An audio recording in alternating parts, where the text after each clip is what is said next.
بسم اللہ الرحمن الرحیم۔ السلام علیکم عابدین وائس یوٹیوب چینل کے معزز خواتین و حضرات۔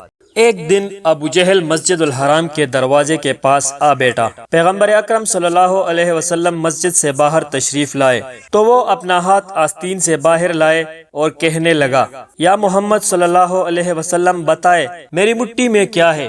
اگر آپ صلی اللہ علیہ وسلم نے صحیح جواب دیا تو میں اپنے ساتھیوں سمیت آپ صلی اللہ علیہ وسلم پر ایمان لے آؤں گا۔ حضور پرنور صلی اللہ علیہ وسلم نے فرمایا، تیرے ہاتھ میں ایک ڈبیا ہے جو ٹاٹ میں لپٹی ہوئی ہے، اس ڈبیا کے اندر 3 موتی ہے، ان میں سے ایک سوراخ شدہ ہے، دوسرا آدھا سوراخ شدہ اور تیسرا بغیر سوراخ کے ہے۔ اس ڈبیا میں ایک لال بھی ہے جس میں ایک سرخ کیڑا ہے، کیڑے کے منہ میں سبز پتی ہے۔ ابو جہل کہنے لگا، یہ سب تو ٹھیک ہے، لیکن سرخ کیڑے اور سبز پتے کا کیسے علم ہوا؟ آپ صلی اللہ علیہ وسلم نے فرمایا، لال کو توڑ دو، معلوم ہو جائے گا۔ ابو جہل کہنے لگا کہ میں اس قیمتی لال کو کیسے توڑ دوں؟ ایک صحابی کہنے لگا، اپنے لال کی قیمت لگا کر اسے توڑ دو۔ اگر رسول خدا صلی اللہ علیہ وسلم کی بات معاذ اللہ درست نہ ہوئی تو قیمت میں ادا کروں گا۔ ابو جہل اس بات پر راضی ہو گیا۔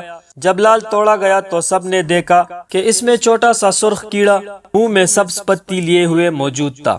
رسول اللہ صلی اللہ علیہ وسلم نے اس کیڑے سے دریافت کیا کہ تم کب سے اس لال میں ہو؟ کیڑے نے پہلے آپ صلی اللہ علیہ وسلم کی خدمت میں سلام عرض کیا، پھر کہا مجھے نہیں معلوم، لیکن اللہ تعالیٰ مجھے روزانہ 3 سبز پتے عطا فرماتا ہے۔ آپ صلی اللہ علیہ وسلم نے فرمایا، تیرا ذکر اور تسبیح کیا ہے؟ کیڑا کہنے لگا کہ خدا نے مجھے روزانہ 10 مرتبہ آپ صلی اللہ علیہ وسلم پر درود بھیجنے کا حکم دیا ہے، جس کی برکت سے وہ مجھے روزی دیتا ہے۔